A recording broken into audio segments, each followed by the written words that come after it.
Okay, I am on with Jon Delarosa, IFBB Pro, and Jon was nice enough to come on my show and have a chat with me, and we're going to discuss some of his past endeavors and his current success and see kind of how he put it all together. So I want to ask you first, Jon, because those who don't know you, there aren't very many people who don't know you, but for those that don't know you, how long have you been a pro? Since 2011, so I guess 8 years now. How did you turn pro? I won the heavyweight class at the USA's, the USA's in Las Vegas. All right, so I want to get away from the X's and O's of bodybuilding, and I want to ask you a question. So, you know that meme that goes around that shows success, and some people think it's a straight line, and and then the reality is that it's a squiggly line. Yeah. When I think of your career, I think of that meme. Yeah, absolutely. I've been, we've been friends for a while, and I've been watching you for, I watch your career. I'm a fan of the sport like everybody else. Yeah. And you've had some ups and downs. So why don't you give me a rundown of the start of your career and how things went? Well, so the very start of my career, I was competing on the natural circuit. And really quickly, I was kicking butt on that circuit and having a lot of success really early on. Me and Sean Clarita were on that circuit kicking butt together. And then I forget who it was, but somebody got in my ear and they were like, you really should try competing in the NPC, and you're doing really well here, but you need more competition. So I said, you know what, I'll do it. And, you start to hear chirpings of what happens in the NPC, and you're never going to be able to compete with those guys. You're natural, blah, blah, blah. So I said, you know what, fine. I'm up for the challenge. So I went up completely natural and went up against guys that were, in the sport a while. And I did very well. I did a place in third. And I said, okay, maybe there is something here. Now, but to backtrack a bit, my father had been a bodybuilding fan all his life, had competed. So bodybuilding was something that I grew up around. Yeah. There wasn't really much other sports being watched in my house aside from bodybuilding.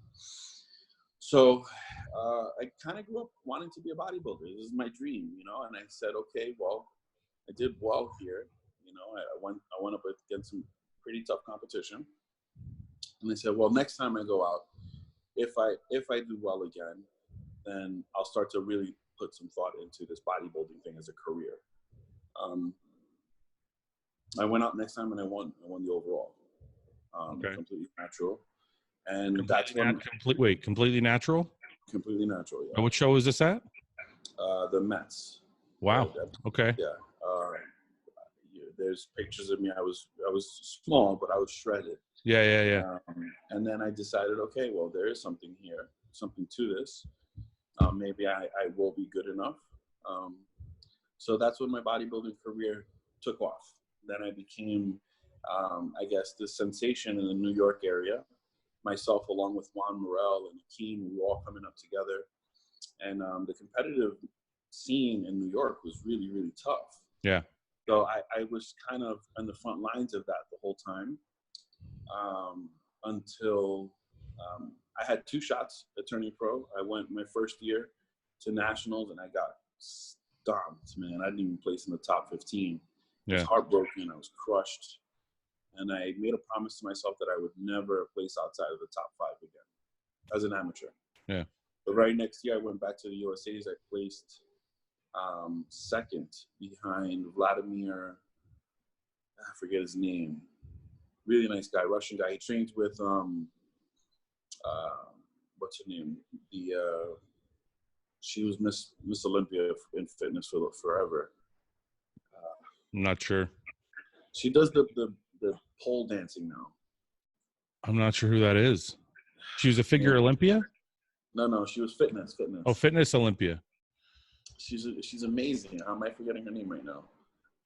I'm not sure about it. Anyways, so he was her training partner, and he ended up, looking amazing at the show, beat me, and then I came back the following year and I won the heavyweight class. So that was like the pinnacle of my career at that point. Yeah. I turned pro, and I did the New York Pro for my first show as a pro, and I placed 5th. Seemingly, it seemed like, okay, well, things are still moving in the right direction. And I was happy with my showing. I did well there. Sorry, let me stop you. So you turn pro, you placed top 5 at your first pro show. Yeah. How are things going outside of bodybuilding at this point? Do you have a contract? Have you have a sponsor? Like, yeah, so I had been with MHB at that point for a long time. Okay, so I think people want to know. I think a lot of people know your competitive history. I think people want to know, how did you get success? Like, placing top 5 at the New York in your first show is pretty amazing. Like, that's a big deal. I don't think people realize that New York is a really big show. It's always been a big show.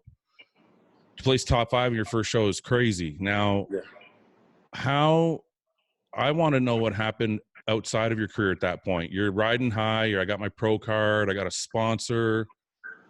Our friends and family, like, how do you feel as a person walking in the gym, doing life honestly could not have been better.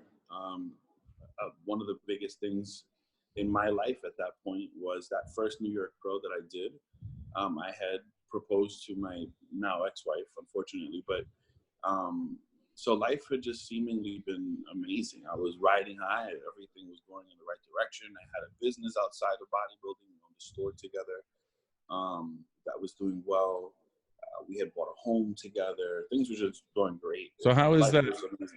So how is that for these guys coming up? Like, a lot of these guys have trouble, like, multitasking. So how did you manage to turn pro and have a business? And what was your business? Like, and was it thriving? Were you making a living at it? Yeah.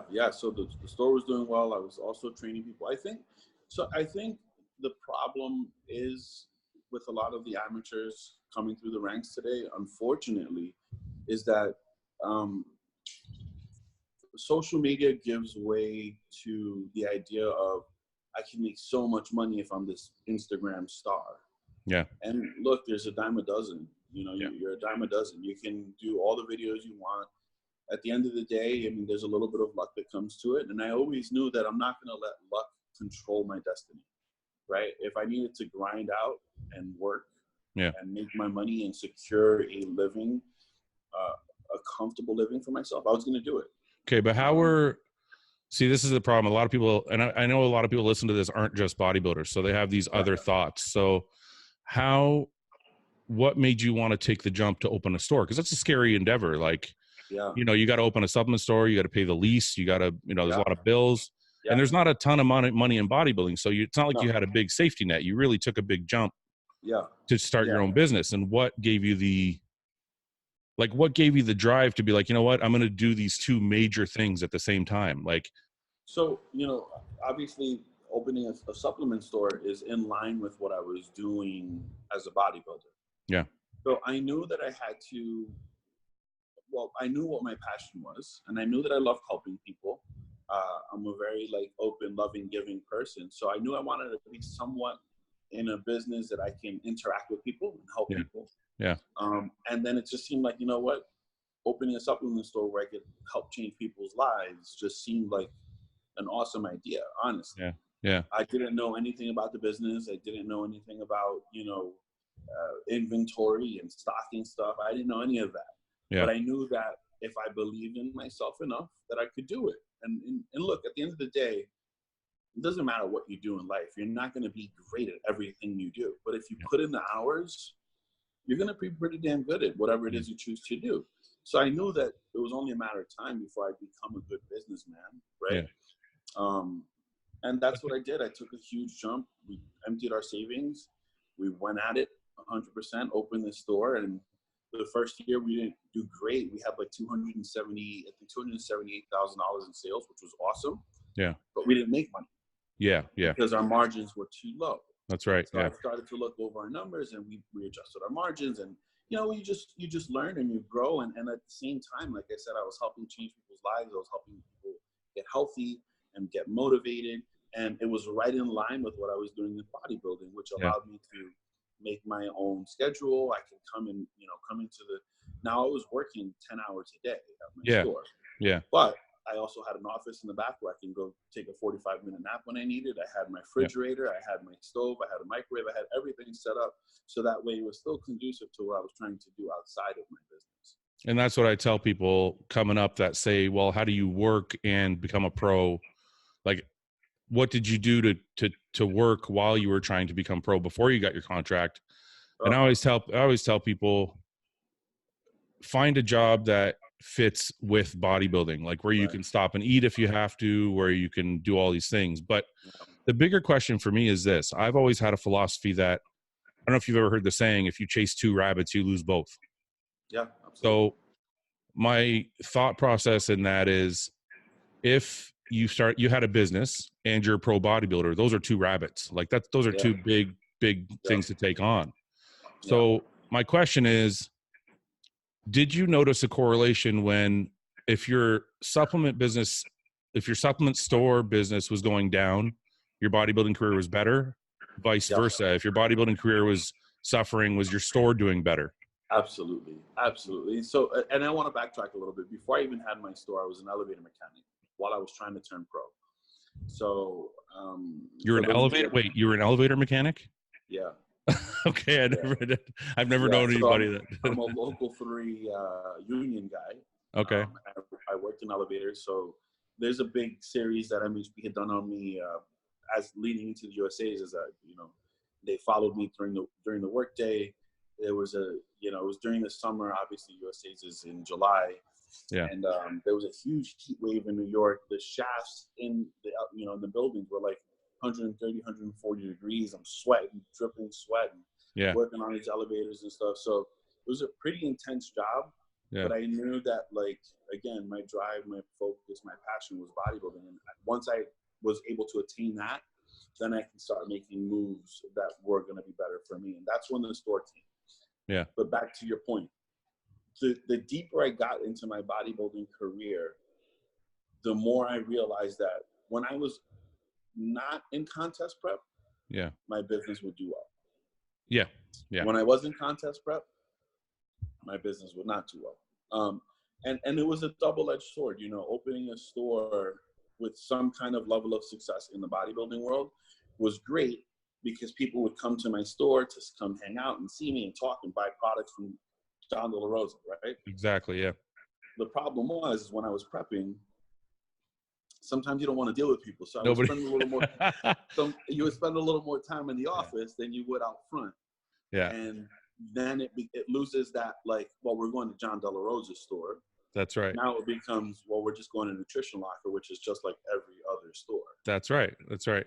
And I think this is a problem a lot of business owners run into. They open a store, like a supplement store, or they open a restaurant or a gym or something like this. And I think there's a false sense of security with people that open a business and think that the business can run without them. Like, they'll work really hard for 2 years, and then I'm like, oh, the business will run itself. And maybe you're right, but I think when it comes to businesses like ours, you're right. People were going there to see John. People felt like they were connected to Jon Delarosa, the pro bodybuilder. And when you're not there anymore, or you're Jon Delarosa, the 4 weeks out bodybuilder, they're like, it's a very different Jon Delarosa. It's very different. Exactly. A very different guy. So and I think that's, for those of you out there that are listening, that want to start businesses, that are using your platform and your success as a way to start your customer base, you have to realize you're always going to have to be there for them, because they're part of the reason they're your customers is because of you. Absolutely. So, and I think that's what John's talking about. So, okay, so let's fast forward a bit. So your competitive career was taking off, but your store was starting to suffer a bit. Yeah. So where did you go? How did you manage these two things from this point on? So what became really apparent to me was like, okay, well, I need somebody as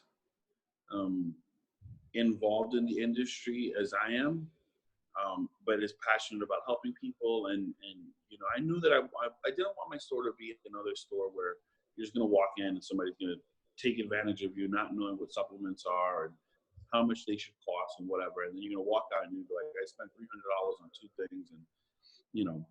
Yeah. So a good friend of mine, Frank Feta, he competes in the NPC. Does men's physique and does pretty well. He's a trainer as well. Loves helping people. Is really passionate about like supplementation and stuff. He works for Optimum Nutrition for a long time. And I brought him into the store. He was helping me out.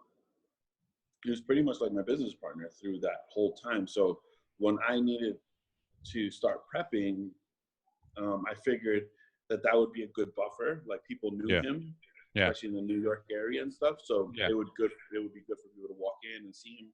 But it still was not enough. So then I started to say, okay, well, I clearly need to be at the store. So I would be at the store, but obviously being on a deficit calorically, doing all the cardio training or whatever, you're just not mentally as, I don't want to say I'm not approachable because I'm never in a really bad mood. I wasn't as passionate about being there.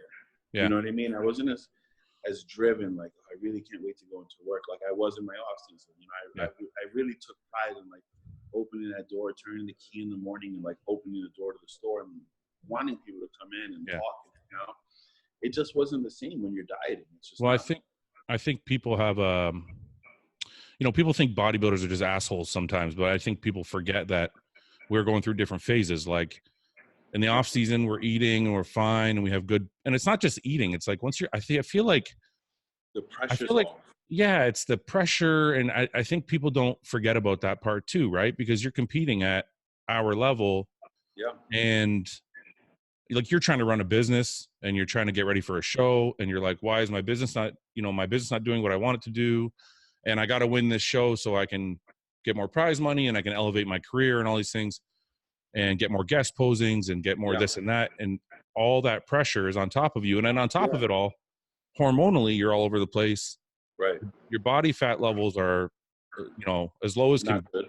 Yeah. So I think, and to that point too, I think that like a lot of people think because, I mean, Fouad, you've been on covers of magazines, you had multiple articles, and I've had so many people because people know that you and I are close friends, including myself. I've had articles in magazines and stuff where people, oh, you must be making so much money.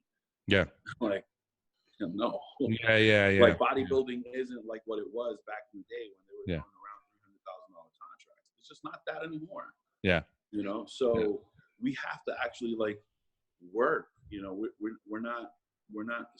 Most of us do. Some of us do have the ability to just hang around and eat and not have to worry about much. Yeah. But I say the majority of us today, you know, aren't living the Sean Ray and Flex Wheeler lifestyle where they're driving around in sport cars. And it's funny. It's funny. I had this question recently at a seminar I did. And I did a seminar with Seth Ferosi and Branch Warren, and somebody asked, what's it like being a pro bodybuilder in this era versus before social media? But they meant on the business end. Yeah. And I expressed to them that before social media, you would turn pro. Like when I turned pro, it was 2006. So I turned pro and immediately I had a Muscle Tech contract. And from there, I just kind of went on and on and on. You had a magazine contract, supplement contract, clothing contract. Yeah. And you didn't really have to work for your money. You kind of just had to compete and do well. Yeah. I think now there's a lot of money to be made, but the difference now is nobody's handing it to you. Right. You have to go out and like you have your own clothing line, you have Jacked Apparel. Yeah. I have my own clothing line, and you have to kind of do these extra things to earn your money. It's not just handed to you anymore. And I think that's also what's lost on the young guys coming up is there's still a lot of money in bodybuilding. It's not like, you know, I'm not talking like Major League Baseball, but there's money, but the thing is you have to go get it. Yeah. You know, like you gotta be hungry for it. Listen, you trained with Flex Lewis for these last 2 wins you had. Yeah. And Flex is a perfect example of this. Like, I'm sure he has his contracts because he's so successful. Yeah. But at the same time, he doesn't rest on those contracts. Like, he has how many businesses going, and he's very, very proactive and aggressive at earning his money. Every day that Flex and I went into the gym, there was a new business dealing or a new business opportunity or a new idea, and what I thought about it and how we can get it off the ground. I mean, it's inspiring talking and training with somebody like that, because it's very much in line with how I think about bodybuilding. I want to use bodybuilding, like you said earlier, as a platform to further my career and just life outside of bodybuilding. Yeah. And Flex has learned to maximize every opportunity through that, you know, and he literally, there's not a thing that comes across his email or his phone or his wife's table that they don't look at. Yeah. Yeah. They look at every potential, you know, opportunity that comes across their way, and they look at it, you know, and they say, okay, well, will this benefit us? How will it benefit us? Hey! John's got some animals. John's got a couple pits, I think, right? John's got a couple pits. Yeah. What are they doing? Are they fighting each other? Through the gate, yeah. Are you good? Do you need to lock them up? No, they're good. They're good. So let me ask you a question, since we were talking about that, because it's actually really interesting, and I'm sure, you know, Flex has this mystique about him. Yeah. And I know a lot of people probably wonder this. What's it like for you? Okay, you know the saying, like, you think you're working hard until you're around somebody that really is working hard? Yeah. I feel like that's how I would feel if I was around Flex. And I don't mean in the training sense. Right. I've always felt like the business of bodybuilding hasn't been great for me. Like, I haven't focused on it as much as I should. Yeah. So what was that like for you, being around Flex, who's so good at the business of bodybuilding? Well, that's what I was saying. It's so inspiring because it's every single day. I mean, it could be the stupidest thing where somebody's like, hey, you know, I have a guest posing and they want to pay him this much. And then he just looks at every angle of that business opportunity. Well, okay, they didn't offer me this, you know, what I'm used to getting paid, but I can maybe do seminars out there. I can do this. I can do that. That's you know, right. And That's right. I mean, it's every little opportunity, like I said, and you start to look at it like, man, I've done guest poses where I just went there and I guest posed. I didn't sell T-shirts. I didn't do, you know, I didn't look at every single business opportunity. I know exactly what you're talking about. You know what I mean? You actually feel like embarrassed about yourself. You're like, yes. Why did I'm like, am I a lazy fuck? I just flew in. Yes. I did this guest posing thing. I didn't ask to do a store signing. I didn't try and link it with a seminar. And it's weird when you're young. I think you don't think of any of these things. You're just like, no. I'm a bodybuilder. I'm going to go guest pose and I'm going to put on a show and I hope they like me. And then you're going to leave and that's it. That's it. Then you have someone like Flex with a business mind who's like, wait a minute, I can do X, Y, Z while I'm there, which also makes him a better bodybuilder. Because now if he does a store signing, more people saw him. Yep. And if he does a seminar, more people got to hear his views on things. Yep. And I think a lot of us and a lot of younger guys, and a lot of pros that are maybe just starting out or don't think of any of these things, that there's more to what we're doing than. And again, like you said, it's a lot of exposure. He's always looking at like getting himself out there more. Yeah. And it doesn't necessarily be making more money. Sometimes he will take a loss if it's like, let's say, some place in the world where he's not that well known. Yeah. He'll take a loss, not a loss, but he won't make as much money. He won't get, let's say, whatever it is, he gets paid for guest posing. He'll take, $2,000 less, but he gets out there and he'll book these appearances. So that way he gets in front of these people and they get to see who he is, what he does. And then the next time he goes out, it's like, he's going to make more money. So it's investment in time. Yeah. I wanted to do a podcast because sometimes I do these by myself, and I wanted to do one on not saying no. And this is kind of what you're talking about, because early on in my career, I specifically remember 2 instances that I said no to that I will always regret. Yeah. And one was a bodybuilding judge. He was a judge down south somewhere, and he wanted me to come guest pose. And I said, well, I charge $2,000 a guest posing at the time. And he said, well, I'll give you $1,500. I said, no, I'm not coming. And then, Hani told me later, I was working with Hani at the time, and Hani's like, sometimes this thing's about networking. It's not always about dollars and cents. Yeah. You just go. Yeah. And make the $500 some other way.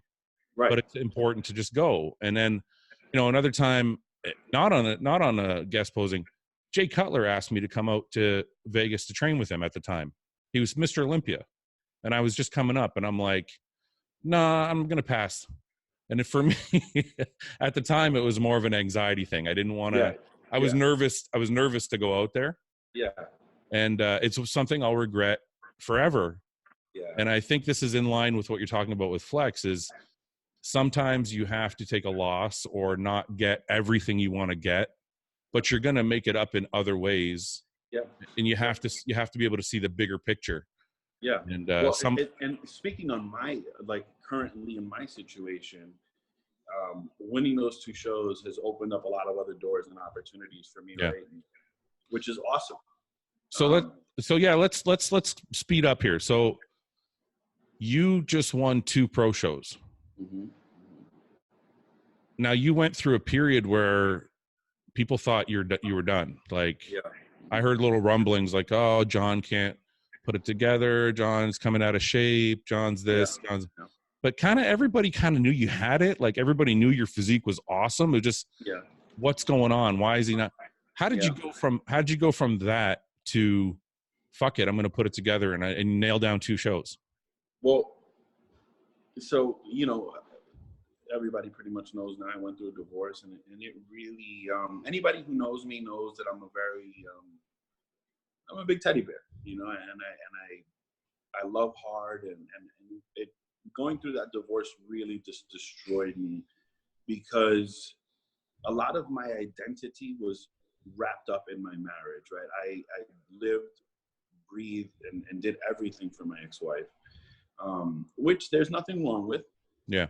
The problem is that when it consumes all of what you do, right? Everything that I did was to make my ex-wife happy, and you kind of lose yourself in that.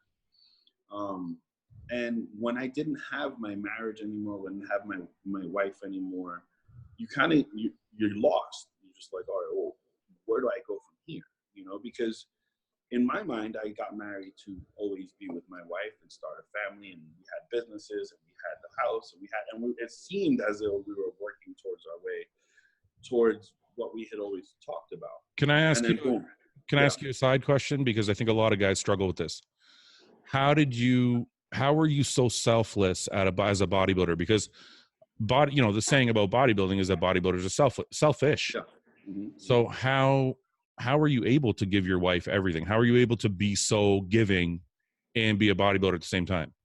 Well, I think, I love bodybuilding more than anything in the world. It's my greatest passion in this life. But there was one thing that always, took precedence to that, and that's making my wife happy, right? I took pride in being a husband and being a good husband. I took pride in being able to provide for my wife and give her the best life that I could. So I don't think it was like something that I intentionally or knowingly did. I just wanted to see my wife happy. Yeah. So I did whatever I needed to do to make my wife happy. But I think you said it. You took pride. I think that's the one thing you said that I don't think a lot of us do is you took pride in being a good husband. Yeah. A lot of us, and I'm guilty of this myself. That's why I'm saying we.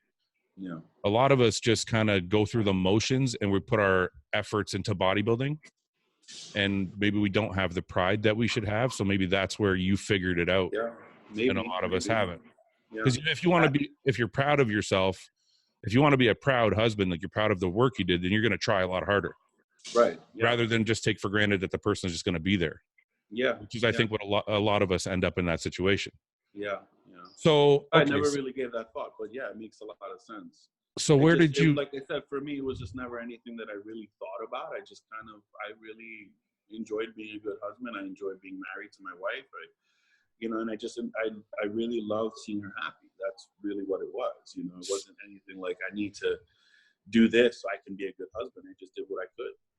So where, and forgive me if you don't want to get into it too deeply. No, please. You don't have to, but where did you go wrong, or where did things go wrong? Why, if everything was if you were trying so hard and doing so much, where did things kind of fall off? So without placing blame on anyone or anything, I think that unfortunately we were just in 2 very different places in our lives. emotionally, I guess I could say. She had come to a place where she felt like she needed to explore and see other people. Yeah. And you know, I never really got closure from it. I don't know why. I don't know if I did something wrong. And that again was part of the problem that was eating me up. Yeah, yeah. And it was like, you know, how could you get better when your whole life is being consumed with, well, what did I do? How did we end up here? And you know, and probably the greatest thing that I did, honestly, was move down here to Florida. Yeah. I completely removed myself from. It was the hardest decision I ever had to make. You know me personally. You know how close I am to my family, especially my father, my siblings, and all of my friends. I grew up my whole life in 34 years in New York. Yeah. But in that, there wasn't a day that went by that people weren't like, "Oh, how are you doing today? Is everything okay? What happened?" And just being in that environment was just like, "Fuck, I'm not going to get better here." I think I said that to you once. I'm sorry. No, it's okay. It's okay. It's just that, you know, it became really apparent to me that I just needed to get away. I didn't know if it was going to be permanent. I didn't know if it was going to be for a week, 6 months, a year, whatever. I just knew that I need to get away. I need to like be able to think about me, you know, because at the same time, you know, losing my home, losing my wife, losing everything. I ended up at 34 years old in my parents' basement with nothing but a garbage bag full of my clothes and my shoes. That's terrifying, man. Like, I can't imagine. Like, I'm married. I've been married for, I hope my wife's not listening, I think 5 years. But we've been together for 12. And, you know, I know relationships end and stuff, but I think a lot of the fear too is you build people. You know, if somebody's not married, they don't realize you build an empire together. Like, you have your own little hill of dirt, you know, like we have, you know, we buy a house, you buy cars, and then when it's over, you're kind of like, okay, I got to start all over again. And that's probably the most terrifying part, like aside from getting over the emotional side of it. Right. So now you have to get over the financial side. And that's the other thing I want to make very clear. Like, I decided to walk away. Yeah. Once whatever happened in the household that happened, I left my house and I never went back. I never saw the inside of my house after the day that I found out what I found out. I just left, and I never wanted to, because for me, that house represented love and unity and a beautiful future. It represented so much more than what happened. Yeah. So I never wanted to see it. I mean, for me, I just wanted to leave it as that. Yeah. And I never went back. I lost every piece of furniture, everything that I owned except for my clothes and my shoes. I lost it all. Yeah. So here I am at 34 years old in my parents' basement, you know, with a mattress that was thrown on the floor, and that was it. And you know what's funny? Can I just interrupt? Sorry, but this is the craziest part of all of this. Let me ask you this real quick. How long of a span of time was that between like when you found out like you weren't going to be together and then actually finally kind of starting to get your life together and feeling better? How long of a span was that? About a year. Okay, so this is the craziest part. Things are still not. I still go through some emotional battles. Yeah, of course. Yeah. You know? Well, this is what I was leading to, though, is this is the thing about bodybuilding that people don't get. They see all our Instagram posts, they see all our pictures. We're big guys. We're supposed to be like hard as fuck and not have any emotions. Well, why did he come out of shape? He's a pro. He should know how to get in shape. Why is he not doing well this off season? He's a pro. He should know how to train by now. This is the kind of shit you hear. But people don't realize there's outside fucking things involved, like and that's the thing. Profession. One of the things that like I tell people all the time, like, well, what? Because some people leading into the Arnold saw how good I looked. Yeah. And I was pretty much on par to like be one of my best all-time shapes at the Arnold. Yeah.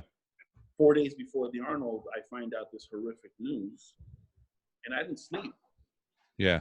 I didn't sleep a peep for 4 days. I went on stage delirious. I talked to you. I was surprised that you even competed, because how long before the Arnolds did you find out that you were in this situation? 4 days before the Arnold. 4 days before the Arnold. So I'm surprised that you even stepped on stage, because for me, I would be like, I was emotionally distraught. Yeah. I didn't sleep. I mean, emotions obviously were just all over the place. I was, and then the thing is, you know, this side of the business, we have contractual obligations. That's to right. These events. That's right. So now I got to stand there, smile, and pretend like you're happy, perfectly fine. And you had to go to the craziest things. You had to, not even just a show, you got to go to the meet and greet. Yeah, and you got to meet. Yeah. Oh my God! And you got to, and it's not the fans' fault. So you can't. You got to try and maintain. Meanwhile, I'm going through all of this, and my ex-wife, you know, my wife at the time is standing right next to me, pretending that like everything's fine as well. I couldn't do it. I don't know how you. Honestly, John, I probably would have got fined from the IFBB, because I'd have been like, fuck this. I'm not competing. I'm not doing a meet and greet. You can ban me for life. Yeah. I don't have that.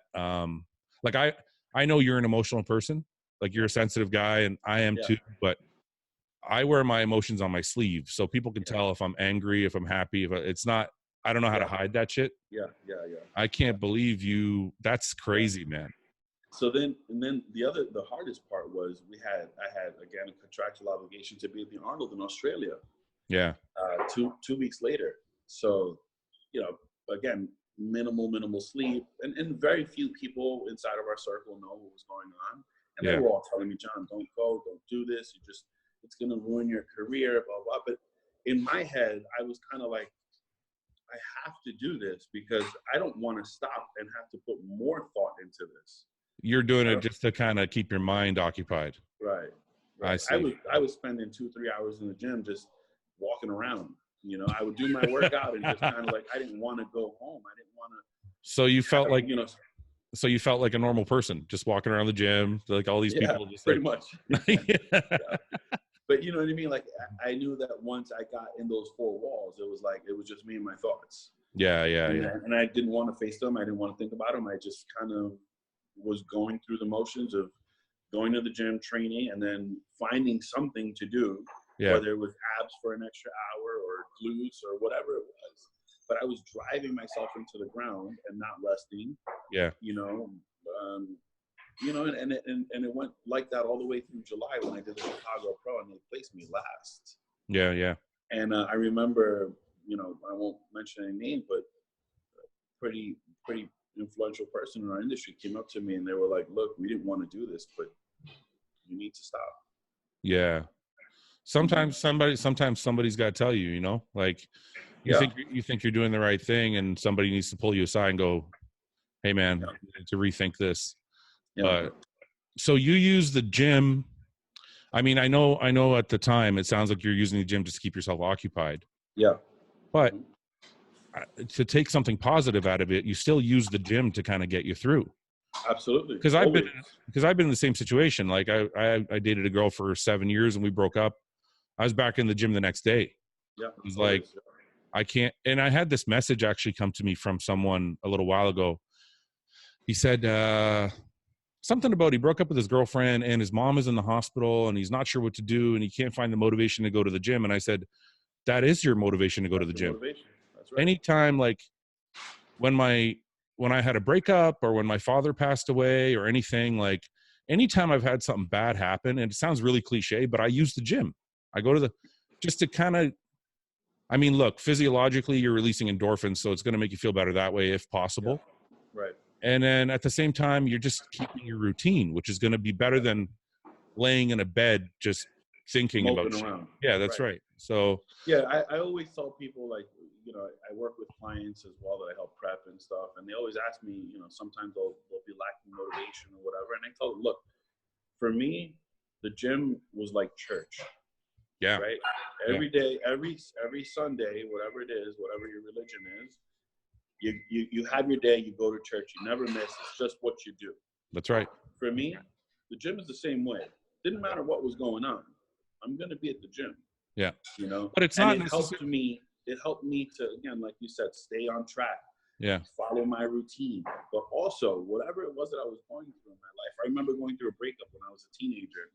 And I had been trying to break this plateau on the bench at 315. I was getting like 10 or 12 reps at the time, or whatever, something like that. Yeah.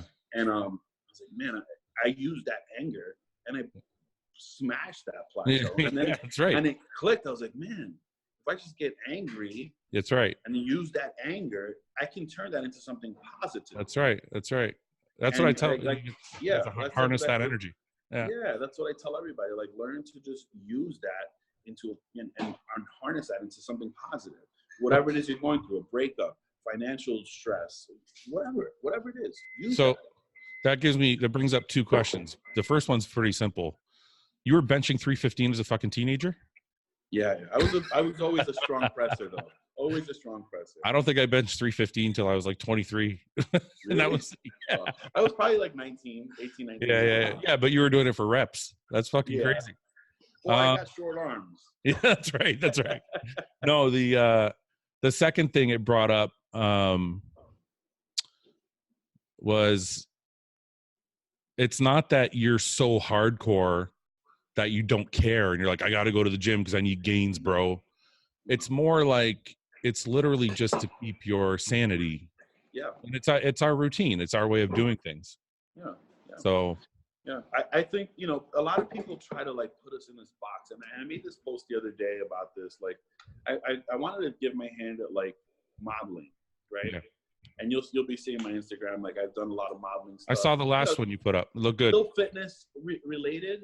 Yeah. But I felt like for so long, like I would ask, it kind of interested me because my ex-wife used to do a ton of modeling. Yeah. And I would be on set with her and, man, I'd like to do this. It looks like fun.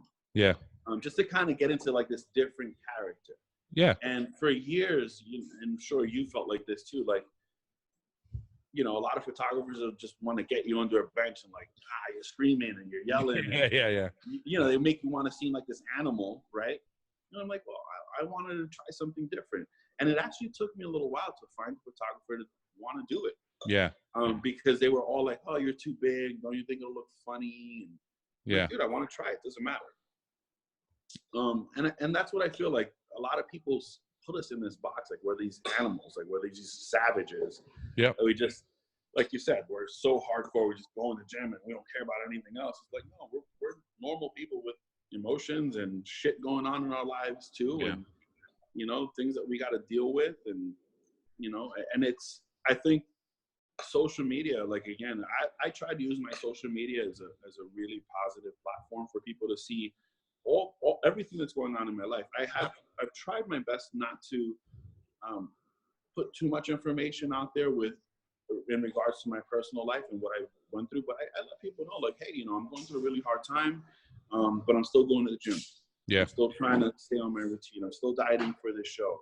Thank you guys for the love and support. And, just trying to stay as connected as possible, because people really do need to see, like, even though that we paint this pretty picture when they put us in this magazine and we've got all these crazy muscles and we're lifting this crazy weight and we're doing well on stage, it doesn't mean that there's not other things going on in life. Yeah. There's life. There's so much more to life than just what you see in these magazines or somebody's Instagram page. But that's why I also post about my injuries all the time. People are like, why are you always injured? I'm like, I'm not always injured. I just let you know about it all the time. Yeah. Because I'm trying to tell people that this is like, there's bad shit that happens to us. It's not always great. Yeah. If you look at some of these people's Instagrams, it's like their life is just fucking rainbows. Yeah, exactly. Like, no, man, that's not fucking real. Like, no. Yeah. Like, I got in a fight with my wife last night. She hasn't talked to me in fucking a day. I slept on the fucking couch. Like, that shit's fucking real, man. That shit happens. So that's what I want. I want people to know. Like, look, bro.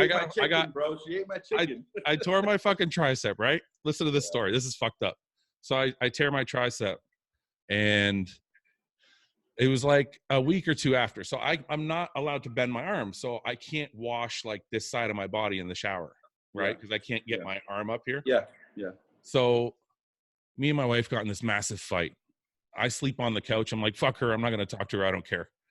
And I'm just stubborn as fuck, right? So yeah. I sleep on the couch. The next day I get up. I got to take a shower to go to the gym. So I go shower. I'm like, what the fuck am I going to do now? My wife is not talking to me. She's pissed. And I'm trying to be hardcore, so I don't want to talk to her. But I can't clean my fucking body. So I'm like, so I get in the shower and I just call her. I'm like, Summer, come help.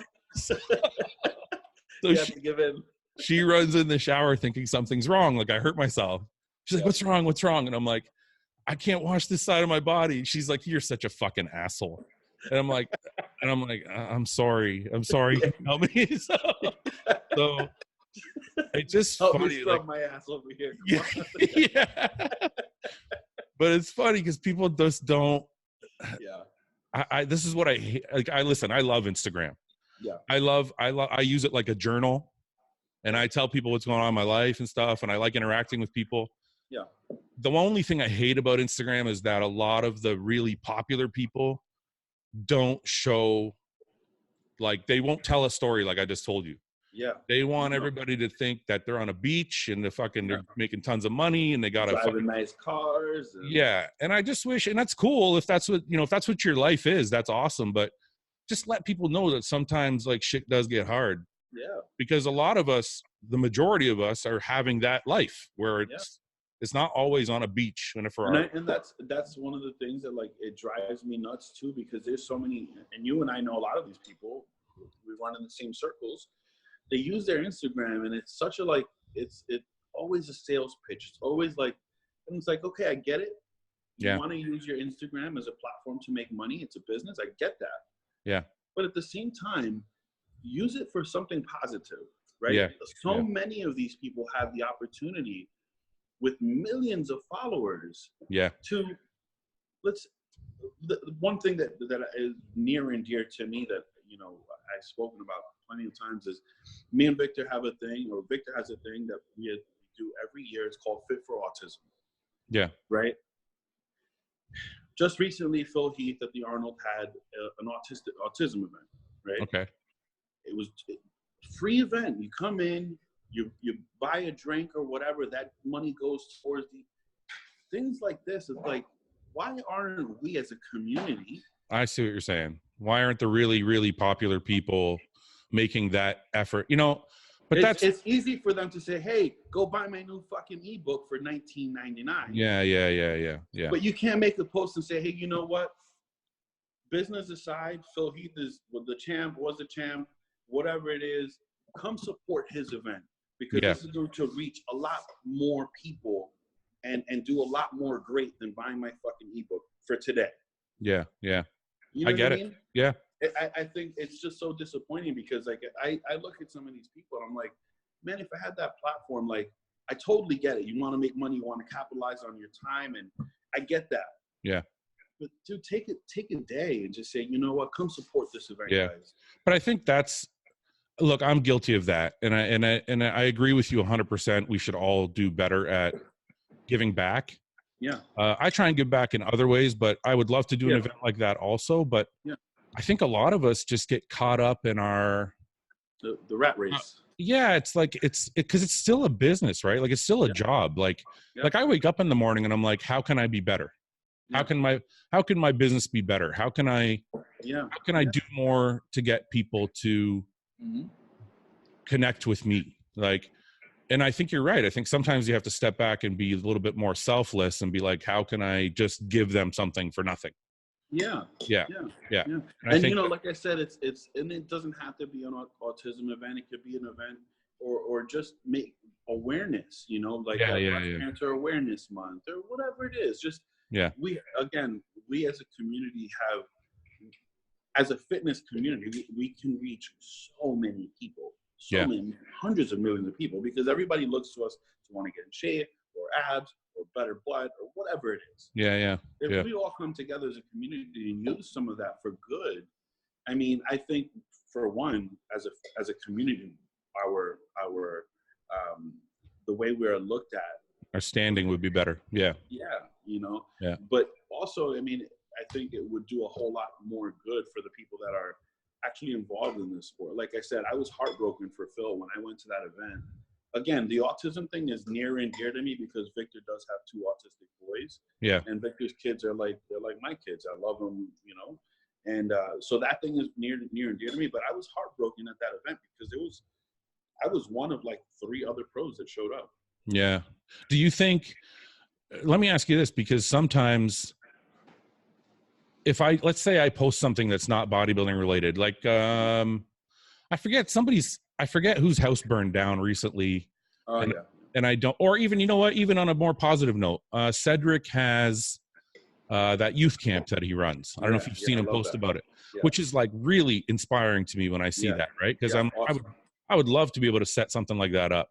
Yeah. So he said he needed to reach a certain goal, so I donated like $200 or $300, whatever. Yeah.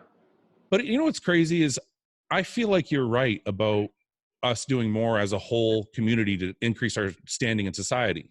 Mm-hmm. But when I posted about that, and it's not it's not a negative thing, it's a positive thing. So you'd think people would be like, okay, because I posted before about somebody's house burning down, and I can see some people don't want to like just give me.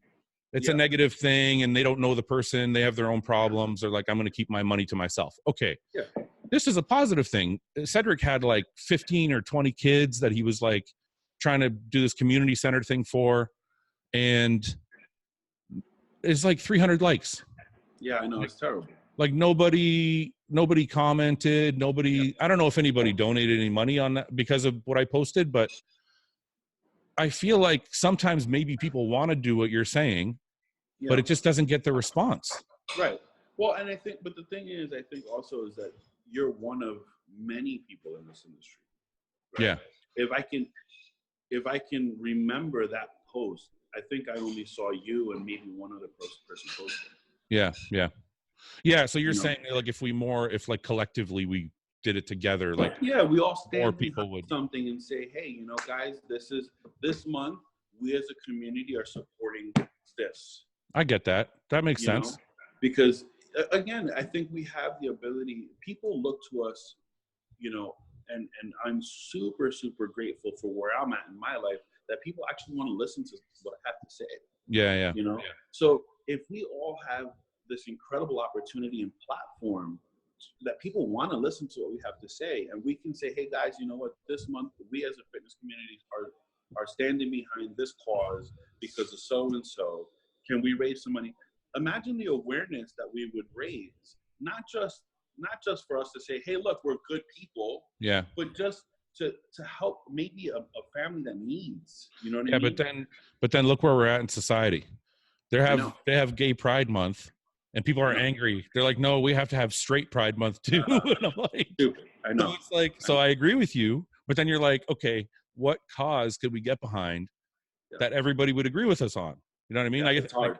It would have to be something really like broad, like, you know, cancer awareness or something like that. But no, I agree with you. But listen, I want to switch gears a bit just because I want to ask you. We don't have a lot of time. I don't want to keep you too long, but I want to ask you because I'm going to fast forward past all. You know, the store is gone. You're divorced. You're moved on with your life. People always ask me, how do you get through adversity? How come you just keep training? How come you have all these injuries and nothing stops you and this and that? I'm going to ask you the same thing because those are two pretty dramatic things. The store closed. I don't know if that was by choice or it was bad. And then we sold it when things started to kind of. Yeah. And now, but now you just smashed 2 wins and you're on your way to the Olympia. Yeah. Well, how do we go from this thing a year ago to where you are now?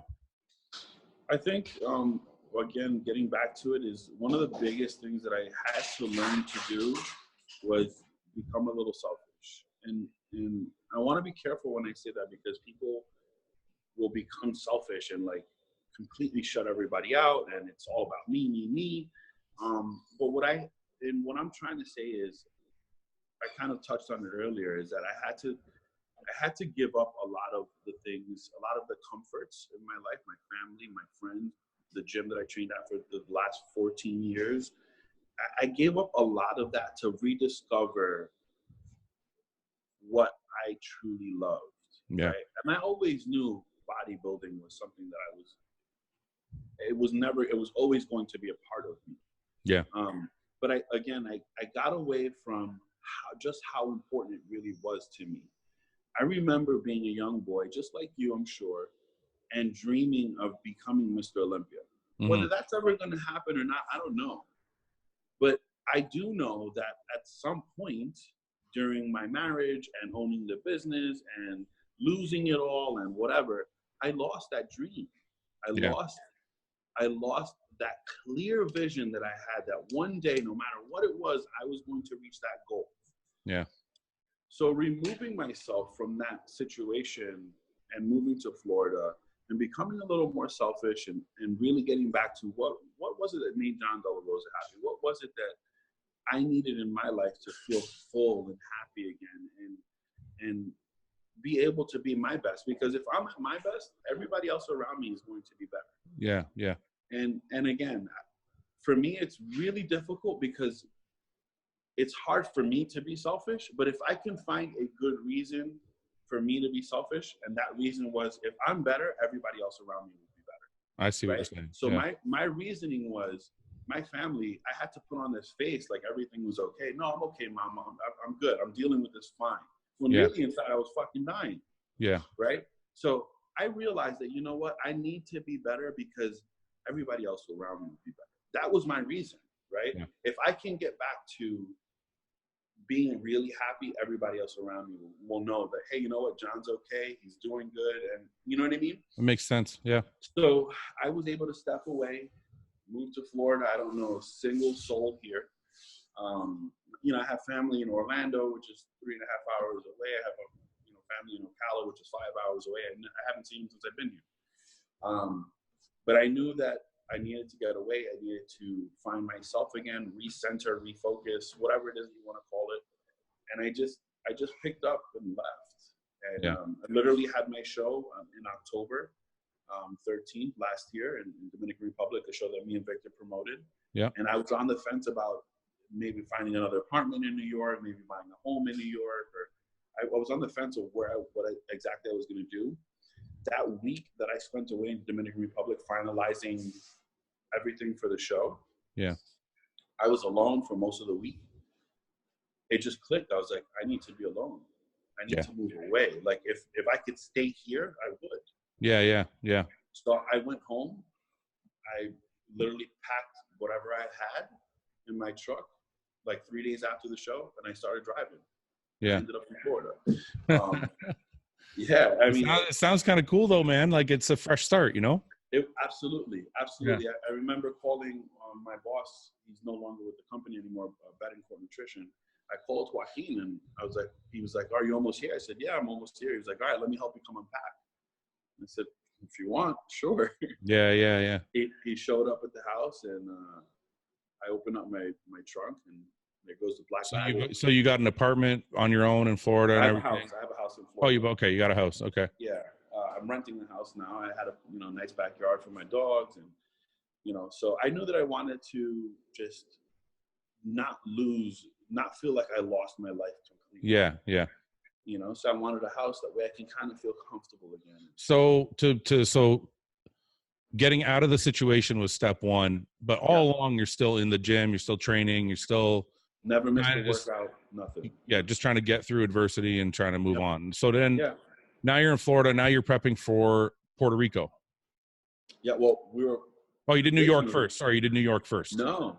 Actually, I got here and I was on my diet the very first day I got here. I got here like November 12th. And I said, you know what? I'm going to shoot straight for the Indy Pro. Okay. But emotionally, I still wasn't in the right place. Yeah, so plus you probably still had to get your bearings for moving to a new city and everything too. Right. Like it's kind of crazy to just. I was so like, I need to get back to me. I need to get back. I was so like, Yeah. So I started dieting for the Indy Pro, and I was like, you know what? Halfway through it, I was kind of like, you know what? I wouldn't be doing myself any justice if I got back on stage, and I was still dealing with the divorce. Yeah. Legally, with paperwork and all this shit. Yeah, of course. Like, now's not the right time. Yeah. But yeah, man, I think that the takeaway there is like, find what truly moves you. Find what truly makes your heart beat faster and you're passionate about and you love, and never give up on it. Yeah. And if you have to take a step away to find that focus again, to find that passion, that drive, that love again, do that. Okay, so wait a minute. So let me stop you. So you finally decide on New York. You get there, you play. Where'd you place in New York? 4th. But your conditioning was good and everything was good, right? Yeah, everything was good. I mean, I was How did it feel? happy with what we bought. I want to know how it felt after everything to step on stage and be happy with. So last year I was at the New York Pro. I remember this like it was yesterday because it was heartbreaking to me, and I'm sure that you will probably, this will resonate with you. I'm sure that like as many people have been in the stands screaming for your name when you go across that stage, you can pick up Summer's voice wherever she is in that crowd. Yeah, 100%. Right? Yeah, 100%. New York Pro was the first time I didn't hear Swan screaming for me. This time or last year? Last year. Last year, so yeah. I went backstage and I was crushed. I was crying like a fucking baby. Yeah, yeah. It just, for whatever reason, it just destroyed me. Yeah. This year, I walked across the stage and I went backstage and I cried because I felt this overwhelming sense of I'm back. That's right. Nice. You know, it's like an overwhelming feeling of accomplishment and kind of going through the fire, right? Yeah. Yep. That's nice. Yep. So you go from there and you're on a high. You decide to go to Puerto Rico. Yeah. And then you get is that your first pro win? That was my second pro win. What was your first pro win? Chicago Pro 2015. Oh, fuck. Okay. So we won our first pro shows the same year. Yeah. Did you scream on stage like I did when I won? Yes. Yes. I was jumping up and down and going nuts. I think people, man, when I won my first pro show, I started screaming, right? Ah, yeah. And I remember looking around and people thought I was just something wrong with me. They're like, what the fuck is wrong with this guy? And I'm like, I don't think, because I don't know if a lot of them realized I had been a pro for like 10 years already. Yeah. And I'm like, finally fucking nailed one. Got it. Yeah. And I don't know if people looked at you like you were fucked up, but people were like, why is this guy screaming? Yeah. They were just like, okay. So you got your second pro win. So you weren't screaming, but you're definitely probably elated to finally be back at the Olympia. Yes. Okay. So then I was definitely an emotional wreck that when I got back to my room, I was just like, wow. Because, you know, I was really happy with how I looked in New York and I felt good. And I was like, okay, things are back on track. And, but to go to Puerto Rico and then finally get that ticket back to the Olympia, I was just like, wow, I never expected it to be this good. Yeah. Yeah. Well, how long has it been since you did the Olympia? 4 years now. That's a long time. Yeah. It's been 10 years for me. So, wow. But no, so then you go to Toronto and you fucking win that one too. Yeah. So now you're like, you go from the lowest of low to the highest point of your career, pretty much. Yeah. And how does it feel? And it was like, Toronto was a tougher lineup too. So how does that feel when you're like, you beat a couple of good guys there. That was the whole thing, you know. Again, I'm a man of my word, and Ron Hatch and I spoke about 6 months ago. Yeah.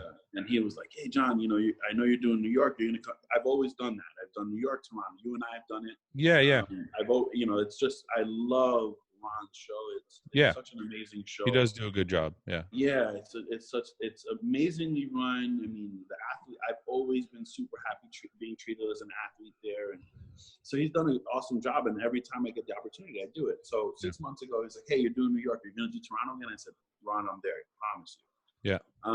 So I'm a man of my word. And I was gutted for Ian, you know, because I understand and I know how he. Did you say? Wait a minute. Did you say you were gutted for Ian? Yeah. Why? Because you beat him? Yeah. Come on, man. You're not that selfless, are you? Okay, ladies and gentlemen, I'm talking. Okay, I'm officially talking to the nicest man in the IFBB. Well, I mean, the thing is like I look at it like this. Like I had my Olympia qualification, right? Yeah, I get it. And it's like I took it from him, and it's like, fuck, man. I wish I didn't have to do that, but I'm a man of my word. I told Ryan I'd be there. And the other thing was, Neil and I had this, we were out for vengeance after Puerto Rico. Yeah, of course. And we were only out for vengeance because people were kind of like, well, he didn't beat anybody in Puerto Rico. Yeah. So then I was pissed because after what I had just gone through. That's right. And looking the way that I did, because I felt I looked great. I was like, you're just discrediting all my work because I didn't beat anybody. Like, you want the respect. You want the respect that comes with it. Yeah. Right. Yeah. So then, we go to Toronto, and Ian's a phenomenal bodybuilder, along with everybody else. Josh Wade looked great. James Hollingshead looked great. The kid Joe that turned pro. Joe Seaman looked great. Yeah. I mean, all these guys came out, and they looked great. And the sense of accomplishment, again, was like, you see, I knew I could do it. Yeah. But at the same time, I was gutted for Ian. You can't be gutted, man. Listen, at the end of the day, this is a business. So, it's not only a contractual obligation. Listen, I would have done the same thing. You're like, you know what? I can rack up another one here. First of all, there's a financial side to this too. I mean, there's prize money there, and I mean, I don't know how your contract's set up. There could be bonuses. Yeah. And hey, I mean, it's just raising your stock even more. So yeah. And you know what? I wouldn't feel bad. Ian's young. He's 26 or 27, which is crazy looking at him. Yeah. Yeah. And I'm sure he's gonna win a show next month or the month after. I mean, I hope so. The guy, he's a great. It would make me feel better if he did.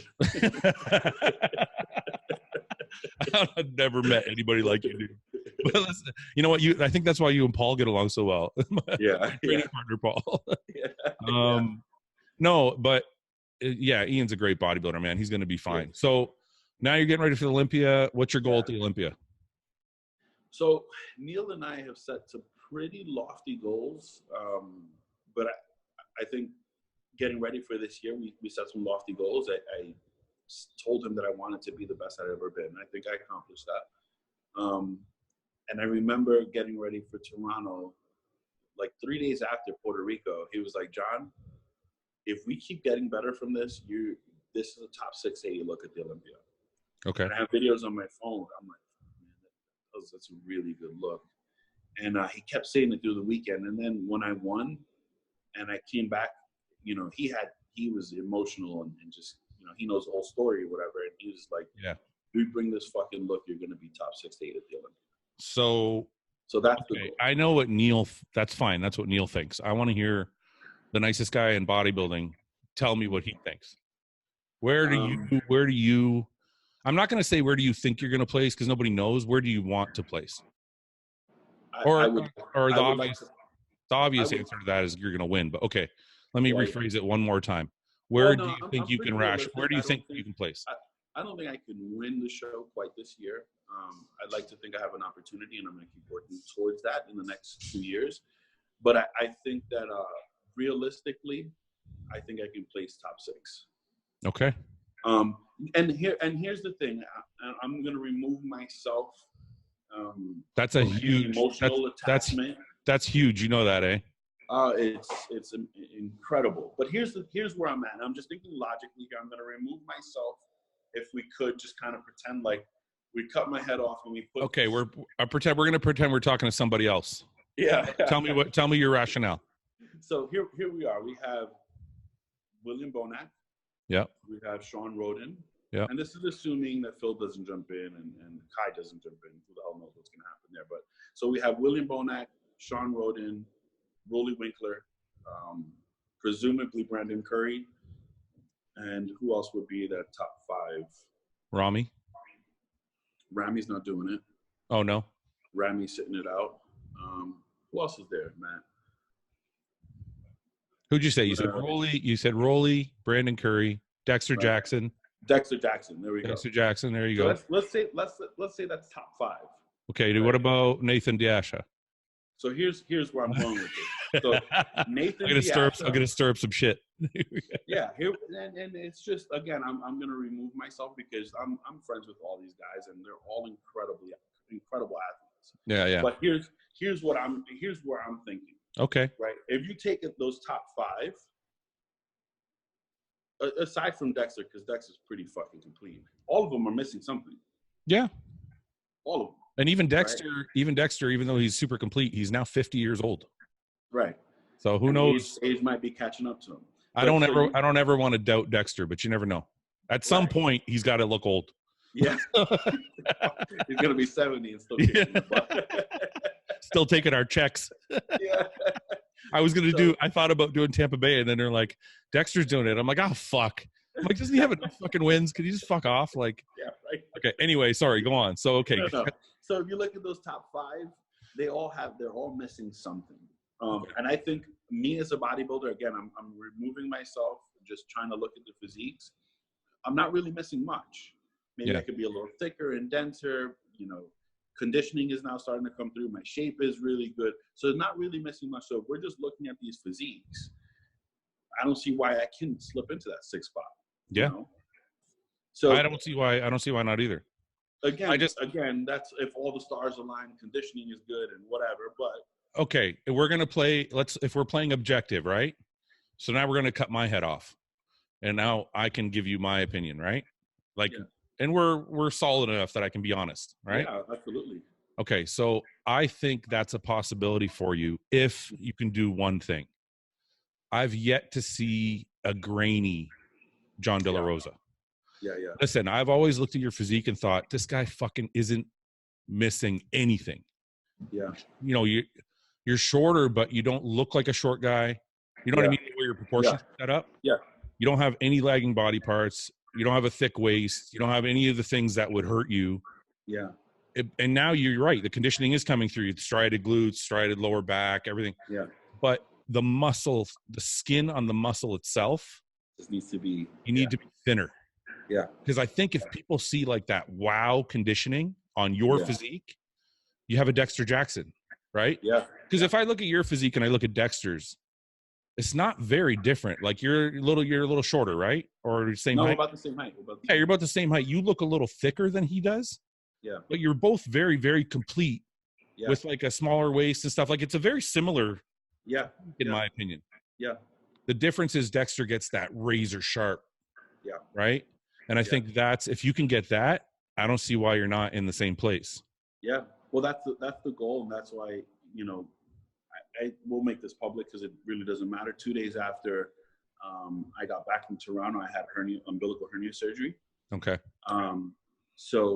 But I mean, the day after that, Neil has sent over my plan for the Olympia. So we started dieting for the Olympia 3 days after I got back from Toronto. Awesome. So, you know, the goal is to continue to just work on that condition and get it leaner and leaner. We have 14 weeks to do that. So we're looking I forward think we're to in a really, really good place to do that. And, you know, like I said, I think if all the stars align, it's a real possibility that I can slip into that 6 spot. I don't see why not. Listen, we've gone over an hour here, so I want to give you a few.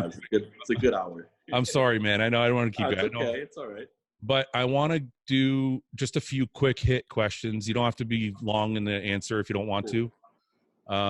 Just to kind of wrap it up, because I think people like these little quick hitters, right? So there's one this one might not be as quick. This one's actually my own personal question. How do you feel about Phil, and more specifically Kai, not doing the Olympia because they want to get paid? Because I've heard, this is the two arguments I've heard. The one argument is this: hey, Kai, you're getting paid to win. So go do the show. Right. The other argument I've heard is, yeah, but the promoter's going to make a ton more money if Kai does the show. So Kai should get a piece of that. Yeah. Now, where do you fall on that? Because if you look at the NFL, for example, right? Why do those guys make so much money? It's because there's thousands and thousands of people in the stands. Right. Now, if Kai's going to bring 10,000 more people to the show or 1 million more eyeballs to the show, does he deserve a piece, or is he being wrong? Is he wrong in asking for that? So as an athlete, I'm gonna speak on both sides of the fence here. As an athlete, because I do promote shows as well. As an athlete, yes, absolutely, he's entitled to some of that money if he brings those people to the stands. But here's the thing: as a promoter, how do you know how many people he's bringing to the stands? Yeah, but you know, Kai, if Kai does the show, Kai will bring, right? So what I would do as a promoter is draw up a contract and say, hey, look, these are the numbers for the last 3-4 years that you have not attended the Olympia. These are our numbers, right? Yeah. Here, these are going to be the numbers afterwards, whatever they are. If these numbers are whatever more, you're entitled to a percentage here. Oh, that's actually, you know what? That's actually a really good way of looking at it, because it's almost like the UFC like pay-per-view thing. Like like John Jones does like a pay-per-view, they're like, okay, because you're so popular, you're going to get a percentage of the pay-per-view buys. Absolutely. Yeah. And again, as an athlete and a fan of this sport, I feel it's a real shame that we're missing out. Again, fuck that. Do I want Kai to do the Olympia? Do I want Phil to do the Olympia? No, because then they're knocking me out of my 6 bar. But as an athlete and as a fan, I truly love the sport of bodybuilding. It's a shame that these guys are not doing. So wait a minute though. So your final answer then is yes, Kai should get paid, but only like it has to be like a rational amount, not before, not a predetermined amount. Right. Like I said, the promoters, whoever they are, that they have these numbers, they have these statistics. Write up a contract and say, here are our numbers for the last 4 or 5 years that you have not done the Olympia. Yeah. If we see an increase in ticket sales and whatever, expo ticket sales, whatever it is, you're entitled to a percentage of that. Yeah. I really, you know what? I really like that approach because now you're working with like a direct correlation to numbers. You're not just guessing. Right. Okay. So next question. Nowadays, people talk about clean bulk. They just, nobody wants to get fat. Everybody has to look shredded all the time. And, oh, you can get huge just by eating chicken and rice. I personally call bullshit. Yeah. I think you got to bulk. Like you really got to bulk. Yeah, if you're talking about putting a lot of mass on. Right. So where do you stand on the clean bulk versus dirty bulk? So I do a little bit of both, as many of you guys have seen. I've done my eating challenges and stuff. But I tend to get like really fat if I don't watch what I eat for the most part. Yeah. So I try to do a little bit of both. There are definitely days where I just eat. Leg day, back day. Those days I use kind of like my cheat days where I just eat everything. So you feel like, okay, so just not every day is the same for you. So you're like, I'm putting out more output today, so I'm going to eat more calories. Right. Okay. That makes sense. So it's a direct correlation. You're not just eating for the sake of eating just because you're a fat fuck. Right. Like I'm not just going to pound a dozen donuts just because. Why not? Bulking season. That's how I got big. That's how I got big, man. Listen, I got to tell you the truth. Listen, I used to I was on the seafood diet, and I don't mean seafood like seafood in the fucking sea. I mean like if you see it, you eat it. Like that was no, there was honestly, when we were coming up, man, from age 20 to like 26 or 7, I think every Sunday, me and my boys would get together to watch football. And we would literally we'd go to the grocery store and we would literally start eating at like 11 o'clock during the pregame shows and eat all the way through the night game show. Jesus. And it was just like Danishes, donuts, pizza, like just a fucking free for all. Like, yeah. But I never cared because I'm like, I got to train legs tomorrow and it's going to be fucking awesome. Yeah. So I don't know, man. I guess where I stand is like, I don't think you should get super fucking fat. Yeah. But I put on, I'm 40 pounds over stage weight easily. Oh, me too. Like I get up to 300 pounds and I go on stage at 255, 260. Yeah. So, that's a bulk. That's not, So, okay. Let me hit you with a couple Instagram questions and we'll wrap it up. Yeah. This kid asks, Matt Julia asks, do you believe in a dirty cheat or like a dirty cheat meal once, or do you believe in like a clean calories all day long as a refeed? Well, I think I believe in a dirty cheat meal once, but I think it really depends on where you're at mentally. Like, I understand that some people have a really hard time with the monotony of dieting. So cheating all day with like cleaner foods, but it's just a mental break from prepping their food and whatever. So I kind of get that, but I'm okay with like, I'm such a machine when I'm dieting, like everything is with purpose. So like, I don't mind staying on my diet and just having a burger and fries and that's it, be done with it. No, but I think he means like, are you the kind of person or do you coach clients? Yeah. Okay. So when you're coaching your clients and you want to give them a cheat, are you the coach that says, I want you to increase your carbs by 300 grams in the foods that you already have on Saturday? Or are you the kind of coach that says, no, go eat a fucking burger and fries? Yeah, I tell them to go eat a burger and fries. Because I do believe that, believe that, a mental break is sometimes needed. Okay. So you're a dirty cheat. Yeah. Yeah. Because you know what? I actually feel the exact same way. It's like, if you tell me to go eat an extra cup of rice 4 times. I'm like, this is fucking doing nothing for me mentally. Shit. I remember I was working with Aceto, and he was like, this is crazy, right? Because I used to work with Chad, and Chad Nichols would be like, he would diet the fuck out of me, right? Like 6 days straight, like 0 carbs, just bullshit diet, right? Then on Sunday, he calls me. He's like, okay, take the day off.